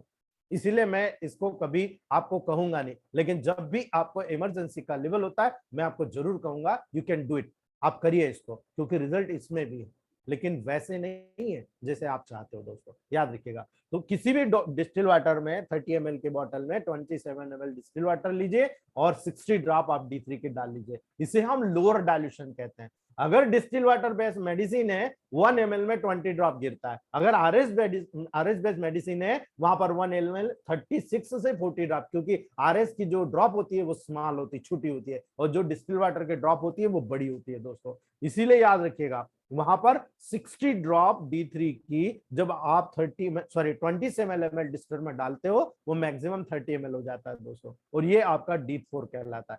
इस मेथड के अनुसार जब आप 100 ml के बॉटल यूज करते हैं दोस्तों, तो 100 ml डिस्टिल वाटर को लेकर उसमें केवल D3 का 1 ml या 20 ड्रॉप डाल दीजिए आप, ठीक है। यानी आपको एक पहला बताया मैंने, लोअर डाइल्यूशन बनाना है, कम डाइल्यूशन, कम उसमें मतलब नेगेटिविटी कब हो, मॉलिक्यूल ज्यादा हो, तो 27 ml में 60 ड्रॉप आप मेडिसिन की डाल दीजिए, टोटल 60 ड्रॉप, ठीक है। तो ये आपका वहां पर लोअर डाइल्यूशन बन गया। लेकिन आपको 100 ml के बॉटल में जब आप केवल 20 ड्रॉप डालोगे, ठीक है, जब 100 ml में 20 ड्रॉप डालोगे दोस्तों, तो ये मीडियम डाइल्यूशन कहलाता है दोस्तों, ठीक है। आप 20 ड्रॉप डायरेक्ट डाल दीजिए 100 ml में, ये मीडियम डाइल्यूशन बन गया दोस्तों, ठीक है। यदि आप 100 ml बॉटल लेकर 100 ml डिस्टिल वाटर में केवल 2 ड्रॉप डालते हो दोस्तों, तो ये हायर डाइल्यूशन बन गया। और इसी प्रकार यदि हमें लाइटर डाइल्यूशन बनाना है, 1 लीटर के बॉटल लेकर उसमें केवल 2 ड्रॉप डाल देते हैं, ये लाइटर डाइल्यूशन बन जाता है दोस्तों। क्लियर? नहीं क्लियर? फिर से बताता हूं, ठीक है। कई बार मैंने भी इस प्रैक्टिकल इसको यूज किया है, हमारे ग्रुप में डॉक्टर जुगराज सर जुड़े हुए, इनको मैंने सबसे पहले गाइड किया था। ऐसे कई डॉक्टर्स हैं हम लोगों को जिनको मैंने गाइड किया था। जब कभी भी किसी को क्रॉनिक डल हेडेक होता है, ठीक है, हम लोग 1 लीटर डिस्टिल वाटर में केवल 2 ड्रॉप, ओनली 2 ड्रॉप आप वर्वन की डाल देते हैं और पेशेंट को पिला देते हैं कि ठीक है साहब आप पी लीजिए। जब उसको पीता है और 4 से 6 दिन बाद आके बोलता है कि साहब मुझे तो बिल्कुल फायदा हो गया, मैं तो बिल्कुल ठीक हो गया, तो ये इस टेक्निक का फायदा। कभी कभी बहुत मेडिकल फायदा मिलता है। इसलिए याद रखिए, जब आपको 27 ml डिस्टिल वाटर लेकर डायरेक्ट सारी मेडिसिन का टोटल मिलाकर 60 ड्रॉप डालेंगे, ये लोअर डाइल्यूशन हो गया। इसके ऊपर जाइए, आपको मीडियम डाइल्यूशन देना, ठीक है, 100 ml डिस्टिल वाटर लीजिए, उसमें आप 20 ड्रॉप डाल दीजिए, ठीक है, ये आपका मीडियम डाइल्यूशन होगा दोस्तों, ठीक है। आप अगर 100 ml में ही केवल 2 ड्रॉप डालते हो मेडिसिन के, ये आपका दोस्तों और ज्यादा हायर डाइल्यूशन हो गया, ठीक है। ये हायर डाइल्यूशन के लेवल पर हो गया। जो हम 200 डाइल्यूशन का लेवल है ना, ये लोग मानते हैं कि ये 200 डाइल्यूशन के लेवल पर होता है दोस्तों, लेकिन फिजिकल क्वांटम टेक्निक से देखा जाए तो ये 100 ml के 100 डाइल्यूशन के लेवल पर भी नहीं आता है, ठीक है, याद रखिएगा दोस्तों। इसी प्रकार अगर लाइटर डाइल्यूशन बनाना है, 1 लीटर पानी में 2 ड्रॉप डाल दीजिए, आप ये लाइटर डाइल्यूशन बन गया। यानी अगर आपके पास कोई प्रोटोकॉल अवेलेबल नहीं हो तो लगभग 50% रिजल्ट हाई पोटेंसी का आप इसी के अकॉर्डिंग ले सकते हो। यानी आपको ओरिजिनल देना है, आप 30 ml में 60 ड्रॉप डाल दीजिए, ये आपका D4 D5 D6 जो भी बन रहा है वो बन जाएगा दोस्तों, ठीक है। अगर आप इसको 100 ml में 20 ड्रॉप डालेंगे, ये आपका मान के चलेगा आपका 5th डाइल्यूशन से 7th डाइल्यूशन के बीच के लगभग बन जाएगा दोस्तों, ठीक है। आप जब 100 ml में 2 ड्रॉप डालते हो, ये लगभग 150 से 100 डाइल्यूशन के बीच में चला जाता है। और अगर आप लाइटर डाइल्यूशन यानी आप 1 लीटर में 2 ड्रॉप डालते हो, तो आप मान के चलो 500 से 1000 डाइल्यूशन के बीच में बन जाता है। लेकिन कंसिडरेशन आप 100% नहीं मान सकते हो। चलो आपने एक बार दे दिया, दोबारा अगर पेशेंट को कोई कसर छूट गई, फिर क्या करोगे आप? आपके पास कुछ ऑथेंटिसिटी है क्या? आप फिर 2 लीटर में 2 ड्रॉप डालोगे? ठीक है, ऑथेंटिक प्रोसेस नहीं है। आप केवल और केवल अनऑफिशियली, आपके पास अगर टाइम बचाना है, कैंप में आपको रिजल्ट देखना है, आपको टेबल प्रैक्टिस में कुछ हद तक किसी मेडिसिन को प्रूव करना है कि कंपनी ने मुझे अच्छी मेडिसिन दी है नहीं है, आप इसी टेक्निक का उपयोग करके अपनी मेडिसिन को प्रूव कर सकते हो। आपको लग रहा है नेगेटिव डिजीज है, पॉजिटिव देना है, आप 30 ml में 60 ड्रॉप डालकर दे दो, यानी 27 ml में 60 ड्रॉप मेडिसिन की डालकर दे दो। आप प्रूफ कर लीजिए, आपके मेडिसिन में दम होगा, रिजल्ट बता देगी दोस्तों। इसी प्रकार आपको लग रहा है कि नहीं ये सब एक्यूट केसेस है, 100 ml में 20 ड्रॉप डाल के दे दीजिए। आपको लग रहा नहीं साहब ये क्रॉनिक केस है, 100 ml में जो मेडिसिन मेनली सिलेक्ट हो रही 2 ड्रॉप डाल दीजिए। अब यहाँ पर प्रॉब्लम क्या आती है, आपके पास क्रॉनिक केस है, मान लो एक्यूट गैस्ट्राइटिस का बहुत क्रॉनिक केस में कन्वर्ट हो गया, क्रॉनिक गैस्ट्राइटिस की प्रॉब्लम हो गई, आपको वहां पर C15 S10 A3 वर्वन देना है 200 में, कैसे दोगे दोस्तों? 2 ड्रॉप में आप सारी की ड्रॉप कैसे मिक्स करोगे? या तो आप सबको इक्वली मिक्स करो और मिक्स करके बेस बनाओ और उसमें से 2 ड्रॉप टपका दो, आप ये कर सकते हो आप। ठीक है, तो ऐसे आपको सबका बेस बनाना पड़ेगा। ठीक है, तो ये चीज होती है, इसके कारण यहाँ पर थोड़ा सा इसका कंक्लूजन आपको देखने को मिलता है। इसीलिए दोस्तों जब आप टेबल प्रैक्टिस की बात करते हो तो ये चीजें आप लोगों के लिए थोड़ा सा फेलियर की कंडीशन डेवलप करती है। इसीलिए आपको यहाँ पर कंसिडरेशन देखना है, आपको खुद को डिसाइड करना है मुझे कौन सी टेक्निक अपनाना है। मुझे वहां पर 10th डायल्यूशन तक स्वयं सारे प्रिपेयर कर रखे रखोगे, आप 19 से करो या 147 से, लेकिन जहां पर न्यूट्रिशन देना है उस जगह पर आपको 19 का प्रयोग करना है, जहां पर आपको नेगेटिव करना है वहां पर आपको 147 का प्रयोग करना है। दोस्तों कई जगह ऐसा होता है, सब एक्यूट होता है, जहां न्यूट्रिशन की भी जरूरत होती है और नेगेटिव में भी डिसीज फैली हुई होती है, वहां पर भी जरूरत होती है, तब क्या करोगे? इसीलिए 147 is the best protocol for any type of diseases in live practice. अब जब लाइव सामने हमने बैठकर प्रैक्टिस करते हो ना, 147 का रेशियो इसलिए वहां पर बहुत एडॉप्टेबल होता है। क्यों एडॉप्टेबल होता है? क्योंकि आज के समय में जो भी प्रोटोकॉल, मान लो एक छोटे छोटे उदाहरण देकर आपको समझाता हूं दोस्तों।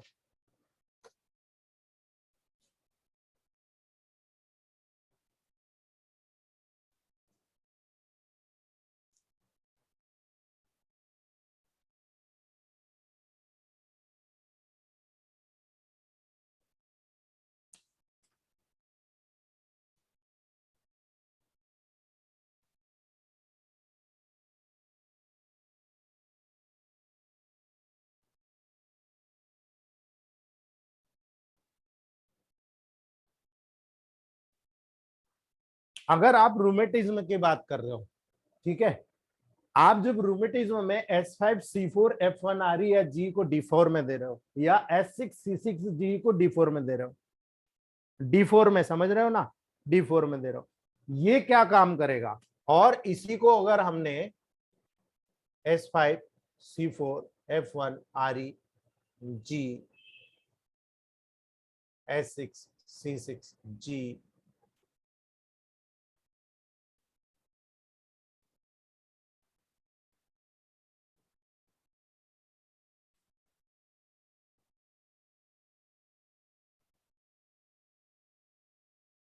ये हमने बनाया दोस्तों रूमेटिज्म के लेवल पर। जब आप S5C4F1REG को दोगे, S6C6G D4 को दोगे, ये क्या काम कर रहा है? ये काम कर रहा है रूमेटिज्म की जो प्रोसेस होती है उस प्रोसेस के लेवल पर न्यूट्रिशन देना। यानी वहां पर 2 जॉइंट्स के लेवल पर, मान लो ये 2 जॉइंट्स है,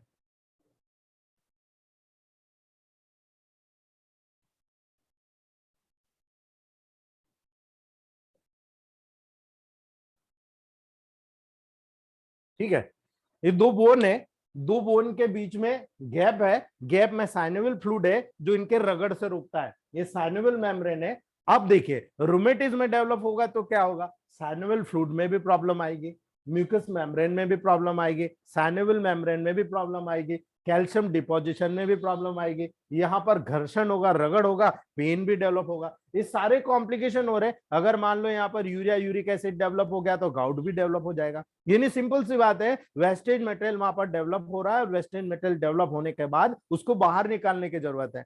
अगर बाहर नहीं निकलेगा तो आपको रिलीफ नहीं होगा, पेन रिलीफ नहीं करेगा दोस्तों। तो ऐसी कंडीशन में आपने S5C4F1RE को दिया, ठीक है, ये S5C4F1RE यहां पर अगर देंगे तो ये पेन को बंद कर देगा, और पेन को बंद करने के साथ में यहां पर न्यूट्रिशन देगा, कैल्शियम की मिनरलाइजेशन कैपेसिटी को बढ़ाएगा। अब जब कैल्शियम यहां पर बढ़ जाएगा तो जब हम सेल पढ़ेंगे तो आपको बताऊंगा, कैल्शियम पोटेशियम चैनल्स होते हैं जो न्यूट्रिशन को ट्रांसपोर्ट करते हैं, वेस्टेज मटेरियल को बाहर लाते हैं, इस प्रकार से इनका मैकेनिज्म चैनल के रूप में जमा होता है। तो यहाँ पर जब बोन की डेंसिटी में कैल्शियम का जमा होना होगा, मिनरलाइजेशन कैपेसिटी बढ़ेगी, और जब मिनरलाइजेशन कैपेसिटी बढ़ेगी आप देखेंगे कैल्शियम के लेवल पर बोन स्ट्रांग होगी, और जब बोन स्ट्रांग होगी तो बचा हुआ कैल्शियम मसल्स के लेवल पर जाएगा, और मसल्स में जब कैल्शियम आएगा तो उसकी स्ट्रेंथ बढ़ेगी, उसकी ताकत बढ़ेगी, उसके कार्य करने की क्षमता बढ़ेगी। आपने वो दोनों बढ़ा दिया। जब आप F1RE का प्रयोग करोगे तो डेफिनेटली RE ग्लैंडुलर भी होती है, पेन के साथ साथ सीक्रेशन बढ़ाने का काम भी करेगी,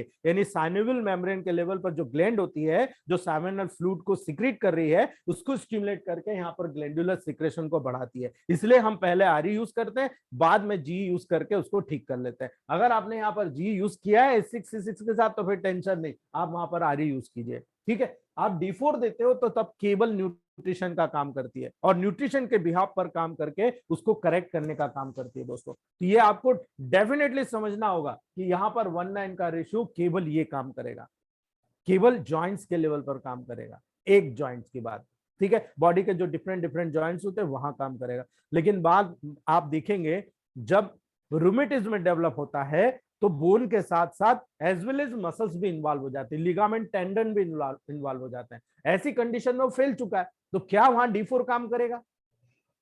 आप बताइए मुझे, क्या वहां D4 काम करेगा? केवल न्यूट्रिशन तक काम कर जाएगा, उसके बाद। यानी कहने का मतलब है कोई भी डिसीज अगर इतने से पार्ट में डेवलप हुई है वो लोकल डिसीज कहलाती है, ठीक है, उसको हम लोकल डिसीज बोलते हैं। लेकिन पूरी बॉडी में फैल गया, क्या हुआ भाई?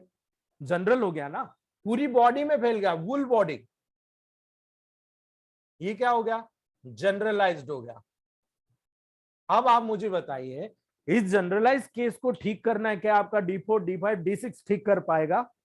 आपसे पूछता हूं मैं, ठीक है। वहां पर केवल लोकल जगह पर रिलीफ दे देगा, लंबी जगह पर जो बड़ी जगह है वहां रिलीफ नहीं देगा, वहां पर आपको हाई पोटेंसी में जाना पड़ेगा। जब आप F1 का 1000, C4 का 1000, L1 का 1000 और A3 का 1000, आप इनकी ग्लोबुल्स प्रिपेयर करेंगे इक्वल क्वांटिटी में, ठीक है। इनको इक्वली बेस बनाइए और 10 ग्लोबुल्स डेली देंगे, मैक्सिमम 3 से 5 दिन दे दीजिए आप, ठीक है, 3 to 5 days। आप 3 से 5 दिन देने के बाद आपको इसको बंद कर देना है। इससे क्या होगा, जो डिसीज फैल रही थी वो फैलना बंद कर देगी, वो उसी तरीके से जिस तरह से फैली थी उसी तरह से रिवर्स आना शुरू हो जाएगी, और उसके बाद आप न्यूट्रिशन को देकर नेगेटिव करते जाओ। लेकिन वहां पर आपको 1:9 का रेशियो काम नहीं करेगा। वहां पर जब आपने 1000 दिया है उसके बाद आपको सपोर्ट के लिए सीधा थर्ड डायल्यूशन के लेवल पर जाना पड़ेगा, आपको थर्ड के लेवल पर जाना पड़ेगा। अब थर्ड के लेवल पर क्यों जाना पड़ेगा, इसकी टेक्निक मैं आपको समझाने जा रहा हूं, इसको समझिएगा दोस्तों। तो यहां पर न्यूट्रिशन देना लोकल पार्ट पर, तो आपको D4 D5 D6 का प्रयोग करना, मिरेकल रिजल्ट मिलेंगे। मैं इसीलिए कह रहा हूं कुछ जगह पर उनकी कमियां मैंने बता दी, लेकिन जो अच्छाइयां हैं वो भी बता रहा हूं मैं, कि यहाँ पर 1:9 का रेशियो से आप न्यूट्रिशन ज्यादा से ज्यादा, मॉलिक्यूल ज्यादा से ज्यादा उस ऑर्गन को प्रोवाइड कर रहे हैं और वो ऑर्गन में स्ट्रेंथ आ रही है। ये चीज आपको सीखने को मिल रही है, ठीक है। दूसरी बात, जब यहां पर नेगेटिव करोगे, यहां पर इतनी जगह काम कर रहा था D4 D5 6, अब थर्ड डायल्यूशन इतनी जगह काम करेगा, ठीक है। यानी मल्टीपल डिसऑर्डर के लेवल पर जितना नेगेटिव जाओगे उतना बेहतर रिजल्ट मिलेगा बजाय D4 D5 D6 के, ये कहने का मतलब है। और आज जितनी भी डिसीज आपके पास पेशेंट लेकर आता है, आप अपने आप दूर कीजिए, अपने आप समझिए इस चीज को। कितने लोग सेटिस्फाई अपने प्रैक्टिस से कि वहां पर हम D4 D5 D6 के लेवल पर काम कर रहे हैं और वो हमारे लिए बहुत ऑथेंटिक काम है? बिल्कुल नहीं, वहां पर सेटिस्फेक्शन किसी के पास नहीं। इसीलिए एक टीचर से सीखा, फिर दूसरे के पास गए, दूसरे से सीखा, फिर तीसरे के पास गए, सेटिस्फेक्शन है ही नहीं। अरे अपने आप पे बिलीव करो, अपना माइंड चलाओ। हमारे ग्रुप में हर डॉक्टर को हम कहते हैं हर पेशेंट पे पागलपंती करके देख लो। आप अगर सीरियस नहीं है आप पागलपंती करके देख लो, और जब पागलपंती करता है तो हर डॉक्टर हमको बता, सर आज हमने ये पागलपंती करी और देखो ये बेनिफिट मिला, ये हमारा रिजल्ट है, हम ये चाहते हैं। जब आप क्रूड एसेंस लेते हो, आप इससे बनाते हो D1 D2 D3 D4 D5 D6 D7 D8 D9 और D10। आप D10 को मान लो, D10 कैंसर पे काम करता है, ठीक है, याद रखिएगा। D10 का कंसीडरेशन सीधा मान लो कि कैंसर पे काम करता है, लेकिन क्या कैंसर पे न्यूट्रिशन की जरूरत नहीं होगी? ठीक है, आर्गन को लड़ने की ताकत नहीं डालोगे आप, लेकिन आपको यहां पर जाना पड़ेगा थोड़ा सा डिफरेंस वे में। डिफरेंस वे में ये जाना पड़ेगा, जो इलेक्ट्रोमोपैथ के टेक्निक्स हैं वो जाना पड़ेगा। आपको ये देखना पड़ेगा D1 D2 D3 का जो रूल होता है वो एक्यूट डिसीज पर होता है, याद रखिएगा। आपको D4 D5 D6 पे जाना है, ये क्रॉनिक डिसीज पे काम करती है। जितनी भी क्रॉनिक डिसीज होती है D4 D5 D6 का काम होता है। लेकिन अगर बॉडी में बहुत ज्यादा, जैसे गैंग्रीन हो गया, बवासीर हो गया, ठीक है, ऐसी बहुत सारी डिस्ट्रक्टिव डिसीजेस होती है, तो क्रॉनिक डिजेनरेटिव डिसीजेस या डिस्ट्रक्टिव डिसीजेज। अब आपको कभी भी प्रॉब्लम नहीं आएगी। ये 3 चीज सीख लीजिए, आपको कभी भी प्रॉब्लम नहीं आएगी। इन्हीं चीज के हिसाब पे मैं काम करते आ रहा हूं 25 साल से, और आज मुझे रिजल्ट मेरे ग्रुप के हर मेंबर को मैंने बांट दिए। अपनी जितनी मेरी सीखी हुई चीजें मैंने सब बांट दी और कहा है कि आप प्रैक्टिस कीजिए और प्रैक्टिस देखिए, सबकी 4 चांद लग गए दोस्तों। यहां पर जब एक्यूट डिसीज आती है तो आपको ध्यान रखना है D1, D2, D3। अब वही चीज आ जाती है साहब, यहां पर हर जगह एक ही बात होती है, पॉजिटिव डिसीज है, नेगेटिव डिसीज है। हम क्या करें साहब, ये पॉजिटिव डिसीज है, नेगेटिव, इसमें हम क्या करें, कोई दिक्कत नहीं, वो भी सॉल्व करते हैं। D1 पॉजिटिव होता है, D2 नेगेटिव होता है, सॉरी न्यूट्रल होता है, और D3 नेगेटिव होता है।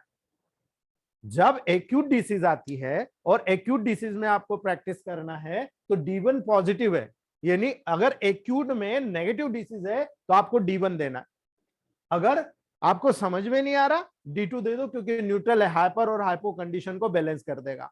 लेकिन आपको लग रहा पॉजिटिव डिसीज है, आप सीधा D3 दे दो, ये नेगेटिव बन रहा है दोस्तों। ठीक है, ये आपका पूरा क्रू डिसीज के बाद में D1, D2, D3 acute disease के लेवल पर आपको ये टेक्निक यूज करना है। इसीलिए D3 को इमरजेंसी मेडिसिन कहा जाता है। कई बार आपको इमरजेंसी में मेडिसिन देना पड़ता है, कई बार D2 देना पड़ता है, कई बार D1 देना पड़ता है। ठीक है, आपको मैं छोटे छोटे उदाहरण बता रहा हूं। अगर आपको मेरी टेक्निक पे बिलीव करना है, आप S6 को D2 में बनाकर, S6 को D2 में बनाकर हाइपर एसिडिटी में देके देखिएगा और मुझे रिजल्ट बताइएगा। आपने कहीं नहीं सुना होगा, मैं बता रहा हूं, S6 का D2 दीजिएगा और आप रिजल्ट लेकर देखिएगा और मुझे बताइएगा एसिडिटी में कितना अच्छा रिजल्ट S6 का मिलता है। क्यों मिलता है आप बताइएगा, नहीं तो मुझसे पूछिएगा, रिजल्ट लेने के बाद मैं बताऊंगा मैंने ऐसा क्यों बताया था आपको। ये कहते हैं टेक्निक्स दोस्तों। दूसरी बात, जो क्रॉनिक डिसीज होती है, मैंने इसीलिए कहा आप कंपनी से अगर D3 लेते हो तो D4, D5, D6 बनाते हैं तो क्रॉनिक पे काम करता है। एक्यूट में तो हाथ काट दिए आपने अपने, क्या काम करोगे आप, आपको रिजल्ट ही नहीं मिलना है। इसीलिए इलेक्ट्रोमैथेटिक जितने फिजिशियंस होते हैं उनको कभी भी एक्यूट में रिजल्ट नहीं मिलता है दोस्तों। क्रॉनिक में D4, D5, D6 होता है। जैसे यहां पर है D4 पॉजिटिव है, D5 न्यूट्रल है और D6 नेगेटिव है दोस्तों। इसीलिए जब क्रॉनिक डिसीज होती है, आपको लग रहा है कि नेगेटिव है, सीधा D4 दे दीजिए पॉजिटिव में। अगर आपको लग रहा है पॉजिटिव डिसीज है, सीधा D6 दे दीजिए नेगेटिव में। और अगर नहीं समझ में आ रहा है ना, ज्यादातर केसेस जब क्रॉनिक हो जाते हैं तो हम लोग शुरुआत कहां से करते हैं, D5 से। आप देख लो जितने भी प्रोटोकॉल, रीनल फेलियर होता है तो भी हम D5 से शुरू करते हैं। क्यों करते हैं, इसीलिए कि हमको कंडीशन अंदर की पता नहीं है कितना डैमेज है, इसीलिए हाइपर और हाइपो कंडीशन को न्यूट्रल से काम करते हैं। ठीक है, ये इस तरह से आपको प्रैक्टिस करना है दोस्तों। इसका आगे का डिटेल मैं कल बताऊंगा। जब आप D7, D8, D9 का काम करते हैं, ये भी पॉजिटिव है, ये भी न्यूट्रल है और ये नेगेटिव है दोस्तों। और इसके बिहाफ पर आप जब जाते हैं तो टेबल प्रैक्टिस में जितनी भी डिजेनरेटिव डिस्ट्रेसिव डिसीज है, आजकल जितने भी लोग हैं ना जो D4, D5, D6 के लेवल पर पाइल्स को ठीक करने की कोशिश करते हैं, थोड़ा सा आगे बढ़िए दोस्तों, थोड़ा सा आगे आइए। आप D7, D8, D9 के लेवल पर काम कीजिए, आप देखिए पाइल्स कैसे जाता है, जितनी भी गैंग्रीन देखिए कैसे ठीक होता है। ठीक है, अभी आपके मुंबई की डॉक्टर सविता मैम ने इतना critical case with in 25 days में 90% हीलिंग कर दी है। यानी एनएफ से लगाकर आपके टेस्टिस तक पूरा बायफर्केट था, फटा हुआ था दोस्तों, और उस फटे हुए को केवल हमारे A2C5G L1N1 Y1YG D5 में सॉरी D7 में देकर, इस D7 में देकर दोस्तों उन्होंने कंप्लीट क्योर किया और 47,000 का मोबाइल उस पेशेंट ने गिफ्ट किया। This is the best impact. मेरे 3 साल का जो मेरे क्लासेस, ये चौथी क्लासेस है, इन क्लासेस के लेवल पर सबसे बेस्ट प्रोडक्ट, बेस्ट रिजल्ट उन्होंने मुझे ऑफर किया कि देखो सर आपके गाइडेंस से मैंने ये रिजल्ट लिया, और मैंने उनको हैट्स अप किया, कांग्रेचुलेट किया, बहुत बढ़िया अप्रोच किया दोस्तों। तो ये चीज आपको यहाँ पर देखने को मिलती है कि D7, D8, D9 कहाँ काम करता है। अगर आपको यहाँ पर भी लग रहा है कि ये जो डिजेनरेटिव डिसीज है ये भी एक्यूट है, तो एक्यूट कंडीशन में D7 के बजाय D9 देंगे आप, क्रॉनिक कंडीशन में D9 के बजाय आपको D7 देना, यानी पॉजिटिव नेगेटिव देखना है। वहां पर अगर पॉजिटिव है तो आपको D9 देना, वहां पर लग रहा नेगेटिव है आप डायरेक्ट D7 से शुरू कीजिए दोस्तों। और अगर आपको नहीं समझ में आ रहा है सीधे D8 से दे दीजिए, आप देखिए रिजल्ट कितना अच्छा मिलता है। दूसरी बात, जब आप कैंसर का ट्रीटमेंट करते हैं सीधा D10 से जाइए आप, सीधा D10 से, और हाइपोटेंसी की मेडिसिन को दीजिए ताकि कैंसर रुके, और कैंसर रुक जाएगा देन आप वहां पर D10 से रिवर्स होकर 978-654 पॉजिटिव की तरफ आ जाइए। कैसे करना है कल बताऊंगा, ठीक है।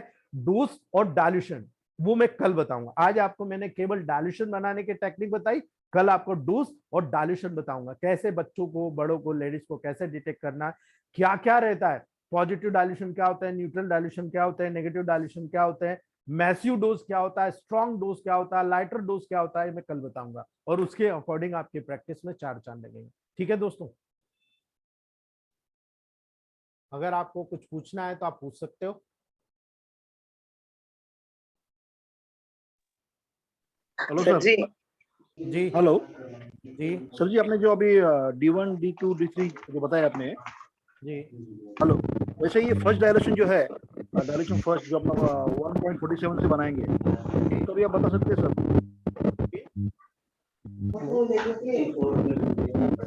आपका क्वेश्चन नहीं समझ में आया सर मुझे। सर अभी आपने जो D1 D2 D3 सब एक्यूट और क्रोनिक, हाँ हेलो,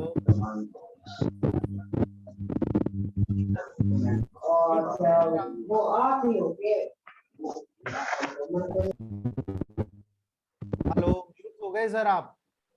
नमस्ते सर जी। नमस्ते मैडम, बोलिए। सर जी फीडबैक देना था। जी मैडम। 4 दिन पहले एक 5 साल बच्ची को टेम्परेचर 104 2 दिन से नहीं कम हो गया और इसका हार्ट रेट 177 तक गया था जी इसको हमने यूज किया है W200 में 5 ड्रॉप्स, S1 भी 200 में 5 ड्रॉप्स दिया था। जी ये W एंड F2 का वाइप किया हुआ और S5 W स्मेल किया, C10 वाई भी स्मेल किया था। विद इन 12 घंटे के अंदर इसका फीवर उतर गया है, पल्स रेट एकदम 120 में आ गया सर, हार्ट रेट। बहुत बधाई मल्लिका मैडम, बहुत स्मेल बधाई। थेरेपी। जी thank you so much sir.